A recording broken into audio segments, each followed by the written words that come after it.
Hello everyone, welcome to Bioverse life sciences. तो स्वागत है आप सभी का एक नई सीरीज में जिसमें हम नीट के लिए प्रिपरेशन को स्टार्ट करेंगे। नीट सुपर क्रैकर बैच को स्टार्ट कर रहे हैं, जहां पर आज मैं स्टार्ट करने वाली हूँ चैप्टर 1 जो कि है 11th का द लिविंग वर्ल्ड। तो वहां से स्टार्ट करने वाली हूँ क्योंकि बहुत इंपॉर्टेंट चैप्टर है, बहुत इनिशियल स्टेज है जहाँ पे आप समझते हैं लाइफ को, लाइफ क्या है, बायोलॉजी क्या है।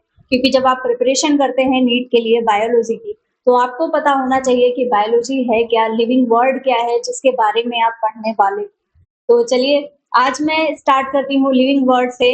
और यहाँ पर हम धीरे धीरे कॉन्सेप्ट को गेन करेंगे। और ये श्योर है कि जो भी चीजें मैं पढ़ाऊंगी इससे बाहर कोई भी क्वेश्चन नहीं आएगा। अपार्ट फ्रॉम एनसीईआरटी बहुत सी अदर चीजें होती हैं जो कि एनसीईआरटी में मेंशन नहीं होती, लेकिन समटाइम्स वहां से क्वेश्चंस आते हैं, तो हम वो भी यहाँ पे देखने वाले हैं। सारे ही कॉन्सेप्ट बहुत अच्छे से पढ़ेंगे। तो चलिए स्टार्ट करते हैं हमारा NEET super cracker batch and welcome everyone. Start करते हैं हमारे टॉपिक से।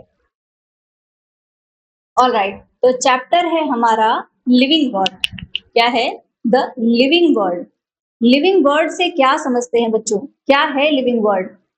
लिविंग वर्ल्ड वो है जो हमारे आसपास लाइव ऑर्गेनिजम्स हैं, उनमें कुछ फीचर्स होते हैं, वो लिविंग है, वो सांस लेते हैं, वो खाना खाते हैं, तो वो होते हैं लाइव ऑर्गेनिजम्स जो बनाते हैं एक ऐसी दुनिया जो लिविंग है। सारे ही प्राणी जीवित मिलते हैं, जरूरी नहीं सिर्फ एनिमल्स होते हैं, यहाँ पर हम प्लांट्स को भी इंक्लूड करके चलते हैं। तो एनिमल्स और प्लांट्स मिलके बनाते हैं ये हमारा लिविंग वर्ल्ड। तो लिविंग वर्ल्ड जब हम पढ़ते हैं बायोलॉजी में, तो बात आती है कि बच्चों ये बायोलॉजी क्या है? क्या है बायोलॉजी, क्यों पढ़ते हैं हम उसको? तो बायोलॉजी अगर हम बात करें तो बेसिकली बायोलॉजी, अगर हम इसको डिवाइड करने की कोशिश करें तो यहाँ पे आता है बायो और यहाँ आता है स्टडी। लॉजी का मतलब होता है स्टडी, मतलब बायोलॉजिकल चीजों की जहाँ पर हम स्टडी करते हैं, बायो को जहाँ हम पढ़ते हैं, वही है हमारी बायोलॉजी। बायोलॉजी हमें बताती है कि हाउ लाइफ बिगिन, जो जीवन है उसकी उत्पत्ति कैसे हुई, उसकी शुरुआत कैसे हुई, ये वर्क कैसे करती है, जो हमारा जीवन है वो कैसे काम कर रहा है, क्या क्या चीजें वहां पे हो रही हैं, और ये चेंज कैसे हो रहा है। बहुत सारे परिवर्तन होते हैं, इवोल्यूशन होता है, धीरे धीरे चेंजेस होते रहते हैं। तो ये जो सारी चीजें हैं ये हो कैसे रही हैं, ये हम पढ़ते हैं बायोलॉजी में। अब बात आती है जब बायोलॉजी हम पढ़ते हैं तो बेसिकली जो हमारा इनिशियल कॉन्सेप्ट है, तो उसके आधार पर खासकर जब हम नीट की प्रिपरेशन करते हैं तो बायोलॉजी को हम दो ब्रांचेस में डिवाइड कर देते हैं बच्चों, जिसको कि हम बोलते हैं जूलॉजी, जूलॉजी एंड बॉटनी। दो ब्रांचेस होती हैं बायोलॉजी की। ये स्पेसिफिक है जो जूलॉजी है, जूलॉजी में हम पढ़ते हैं हमारे एनिमल्स के बारे में, और जो बॉटनी है, बॉटनी में हम पढ़ते हैं हमारे प्लांट्स के बारे में। एनिमल्स हो चाहे प्लांट्स हो, सारे ही लिविंग है, मिलकर वो लिविंग वर्ल्ड को बना रहे होते हैं। अच्छा, जब हम बात करते हैं लिविंग वर्ल्ड की तो और जूलॉजी एंड बॉटनी की, तो बच्चों टर्म यहाँ पे भी एक बात आती है कि ये टर्म्स किसने दी। जूलॉजी जो टर्म था वो दिया था एरिस्टोटल ने, और जो बॉटनी टर्म था वो दिया गया थियोफ्रेस्टस के द्वारा। थियोफ्रेस्टस ने बॉटनी का टर्म दिया। अब जब हम ये पढ़ रहे होते हैं, जूलॉजी पढ़ते हैं या बॉटनी पढ़ते हैं, बहुत प्रकार के एनिमल्स के बारे में हम जानते हैं, बहुत सारे प्लांट्स के बारे में जानते हैं। तो ये सब क्या है? ये सब वैरायटी ही तो है हमारी धरती पे। जो वैरायटी प्रेजेंट है उसको हम बोलते हैं डाइवर्सिटी ऑफ लाइफ। हमारी जो धरती है उस पे बहुत वैरायटी है। अर्थ पे जो डाइवर्सिटी है, बहुत ज्यादा डाइवर्स हमारी अर्थ है, बहुत प्रकार के एनिमल्स होते हैं, बहुत प्रकार के प्लांट्स होते हैं, इसी को हम बोलते हैं diversity of life on earth. अब ये लाइफ कहाँ कहाँ प्रेजेंट हो सकती है? जीवन हर एक जगह पे है बच्चों। अगर हम अर्थ की बात करें, चाहे वो डेजर्ट हो, चाहे ओशियन हो, चाहे आइस हो, माउंटेन्स हो, हर एक जगह पे हमको डाइवर्सिटी देखने को मिलती है, बहुत सारी वैरायटी होती है, हर एक जगह पे आपको देखने को मिलेगा। बहुत से प्लेसेस हैं जहाँ पे ह्यूमंस नहीं पहुंच सकते हैं, लेकिन वहां पर कोई ना कोई फॉर्म में जो लाइफ है वो प्रेजेंट होती है ना। हर एक जगह पे आप ये बोल सकते हो डायरेक्टली कि एवरीवेयर जो डाइवर्सिटी है, जो लाइफ है, वो हर एक जगह पे प्रेजेंट है ना।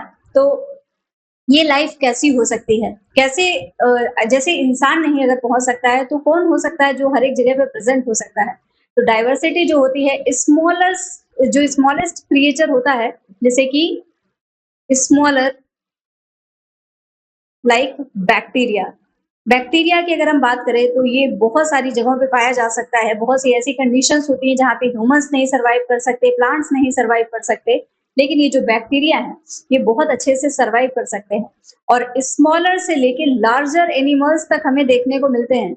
लार्जर एनिमल्स बच्चों लैंड पे कौन होता है, जैसे कि एलिफेंट सबसे बड़ा है।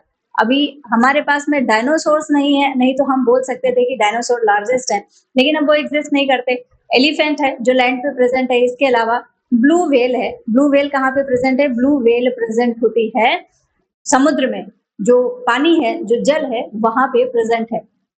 तो इतनी प्रकार की हमें डाइवर्सिटी मिल रही है, इतनी प्रकार की वैरायटी मिल रही है, तो हम क्या बोल सकते हैं कि डाइवर्सिटी क्या है? जो वैरायटी होती है। अच्छा, डाइवर्सिटी के बाद में एक टर्म आता है बच्चों, बायोडाइवर्सिटी। सो बायोडाइवर्सिटी क्या है? बायोडाइवर्सिटी में हम देखते हैं कि जो लिविंग ऑर्गेनिजम्स है उनकी वैरायटी क्या है?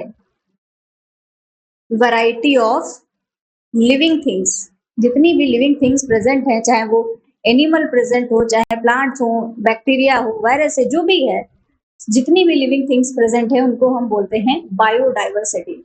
अच्छा, अभी तो हमें पता है वैरायटी है, बैक्टीरिया है, वायरस है, लेकिन अर्ली स्टेज में क्या था? बहुत इनिशियल स्टेज की अगर हम बात करें, अर्ली ह्यूमंस क्या सोचते थे, तो अर्ली ह्यूमन अंडरस्टैंडिंग अगर हम समझना चाहें बच्चों, तो आप ये समझिए, जैसे अभी हमारे पास में बहुत सारी टेक्निक्स हैं। बहुत सारी टेक्निक्स के थ्रू हम बहुत से रिसर्च करते हैं, चीजों को आइडेंटिफाई कर सकते हैं। लेकिन जब बहुत स्टार्टिंग में जीवन की शुरुआत हो रही थी, मनुष्यों को बहुत ज्यादा चीजें पता नहीं थी। उस केस में मनुष्य क्या समझता था? ह्यूमंस को क्या पता था हमारे डाइवर्सिटी के बारे में? तो लेकिन कुछ भी पता था, उसके आधार पर जो ह्यूमंस थे वो इजिली लाइव और नॉन लाइव चीजों को आइडेंटिफाई कर पाते थे। कौन सा लिविंग है, कौन सा नॉन लिविंग है, इस चीज को वो इजिली आइडेंटिफाई कर पाते थे। ऑलराइट, जैसे कि अब बहुत सारे नेचुरल सोर्सेस है हमारे, जैसे हवा है, पानी है, आग है।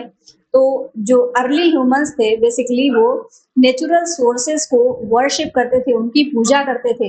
उनको ये पता था क्या लिविंग है, क्या नॉन लिविंग है, और पूजा भी किस आधार पे करते थे? क्योंकि वो ये पाते थे कि ये जो सोर्सेस हैं ये बहुत पावरफुल है, उनके पास में ताकत है, इनके पास में पावर है। तो वो उस पावर के आधार पे पूजा करते थे। कुछ नेचुरल सोर्सेस थे, कुछ लिविंग नॉन लिविंग जो भी चीजें थी, तो वो उनकी वर्शिप करते थे, वो ये समझते थे।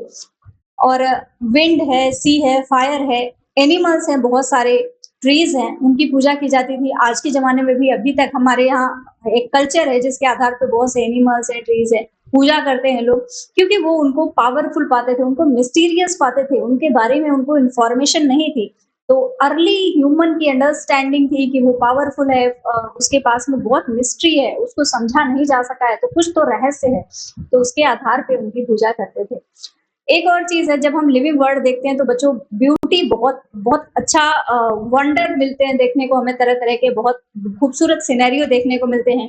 जैसे रनिंग हॉर्स है, पोर्ट्रेट होते हैं, पिक्चर्स होते हैं, वो हमारे एक लिविंग वर्ल्ड का ही उदाहरण है। माइग्रेटरी बर्ड्स होती हैं, एक जगह से दूसरी जगह पे जाती रहती हैं। फ्लावर्स की वैली होती हैं, जो फूलों की घाटी होती हैं, ये हमारे लिविंग वर्ल्ड की खूबसूरती है, सुंदरता को दर्शाती है। तो बायोडाइवर्सिटी के बारे में हमने जाना, बायोलॉजी के बारे में हमने जाना। बच्चों, हम लिविंग वर्ल्ड की बात कर रहे हैं, तो लिविंग वर्ल्ड से एक चीज और आती है। लिविंग तो हम छोड़िए, पहले ये जानते हैं कि लाइफ क्या है। What is life? कोई बताएगा? किसी को पता है? आप मुझे कमेंट सेक्शन में बता सकते हैं, मैं आपका वेट कर रही हूँ आपके आंसर्स का। तो चलिए, लाइफ क्या है? पहली बात तो जो लिविंग थिंग्स होती हैं उनमें बहुत सी प्रक्रियाएं होती हैं, बहुत से कॉम्प्लेक्स रिएक्शंस होते हैं, बहुत कॉम्प्लेक्स मॉलिक्यूल से मिलकर एक जीवन बना हुआ होता है, वही होता है लाइफ। लाइफ हर एक जगह पे प्रेजेंट है, इवन एक्सट्रीम कंडीशंस में भी हमें देखने को मिलती है।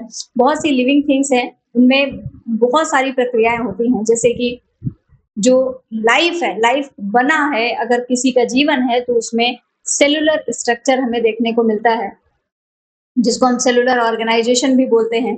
इसके अलावा मेटाबॉलिज्म होती है। मेटाबॉलिज्म का मतलब है बहुत सी प्रक्रियाएं होती रहती हैं बॉडी के अंदर। ग्रोथ होती है, रिप्रोडक्शन होती है। इसके अलावा हमारी जो लाइफ है, हमारी एबिलिटी ऐसी है कि हम किसी भी जो स्टिमुलाई है उसको हम रिस्पॉन्स कर सकते हैं, रिस्पॉन्स टू स्टिमुलाई। कोई भी बाहर से स्टिमुलस है, गर्मी है, ठंडी है, हम उसके लिए रिस्पॉन्ड कर सकते हैं। हमारे अंदर कॉन्सियसनेस भी होती है, अगर कोई भी लिविंग है तो थोड़ा बहुत उसके अंदर कॉन्सियसनेस भी प्रेजेंट होगा, वो अपने बारे में जानता होगा। इसके अलावा होम्योस्टैसिस होती है, हमारी एक एबिलिटी होती है कि हम टेम्परेचर को मेंटेन कर सकते हैं। हमारी जो बॉडी होती है वो इस तरीके से बात करती है, और साथ ही साथ में जो लाइफ है वो एडाप्टेशंस के लिए भी तैयार रहती है। कहीं नई जगह पे पहुंचे या फिर समय के साथ में अगर परिवर्तन जरूरी है तो वो परिवर्तन भी होता रहता है। तो ये तो रहा एक बेसिक इंट्रोडक्शन हमारा लिविंग वर्ड का, हमारी जो लाइफ है उसका। तो जब हम लिविंग की बात करते हैं तो बच्चों लिविंग क्या है? लिविंग क्या है? वो ऑर्गेनिज्म है जो कुछ एक फीचर्स शो करते हैं जो नॉन लिविंग शो नहीं करते। सम फीचर्स आर लाइक, अगर हम लाइफ की बात करते हैं तो कुछ डिफाइनिंग कैरेक्टरिस्टिक्स होते हैं, कुछ नॉन डिफाइनिंग कैरेक्टरिस्टिक्स होते हैं। तो यहाँ पे अगर हम लिविंग जो होते हैं उनके अगर हम कैरेक्टरिस्टिक्स के बारे में जाने, कैरेक्टरिस्टिक्स ऑफ लिविंग, तो यहाँ पे बच्चों हमें दो तरीके के इनके कैरेक्टरिस्टिक्स देखने को मिलते हैं। एक होता है डिफाइनिंग और दूसरे होते हैं नॉन डिफाइनिंग। नॉन डिफाइनिंग, अब डिफाइनिंग एंड नॉन डिफाइनिंग का क्या मतलब है? बहुत अच्छा कॉन्सेप्ट है ये, समझने की कोशिश करिएगा। डिफाइनिंग फीचर्स बच्चों वो होते हैं कि अगर लिविंग ऑर्गेनिज्म होगा तो सभी में ये प्रेजेंट ही होगा, present in all living organisms. जितने भी लिविंग हैं उनमें वो फीचर प्रेजेंट ही होगा। ऐसा नहीं होगा कि कोई लिविंग ऑर्गेनिज्म है और उसमें वो फीचर प्रेजेंट नहीं है।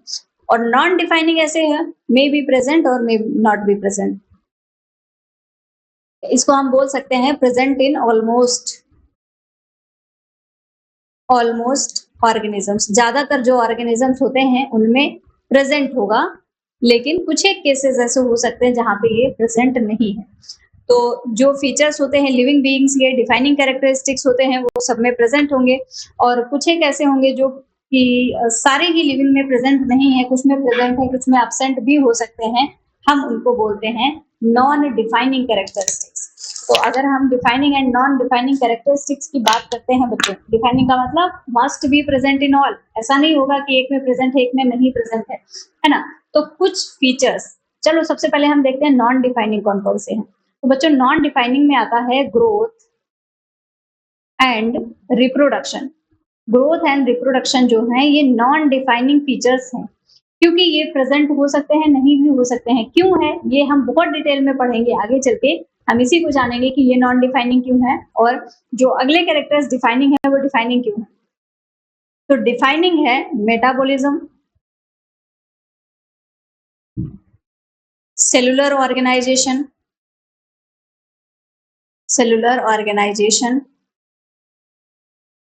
And consciousness.